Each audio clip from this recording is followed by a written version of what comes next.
Ish kryeprokurori i Vlorës Aurel Zarka kërkoi pafajësi në seancën e zhvilluar këtë të mërkurë në apelin e posaçëm.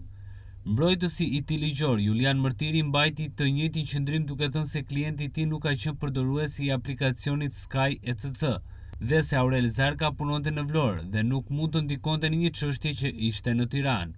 Mërtiri u shpreh se përfshirja e Zarkës në këtë çështje ishte artificiale pasi të gjitha bisedat janë bërë nga të tjerët dhe nuk kishte pse ai të përfshihej në këtë marrëdhënie. Zarka ka ankimuar vendimin e dhënë nga gjykata e posaçme antikorrupsion që e dënoi atë me 4 vite burg për korrupsion dhe ndikim të palishëm në çështjen Toyota Yaris, dënim që u reduktua në 2 vite e 8 muaj për shkak të gjykimit të shkurtuar.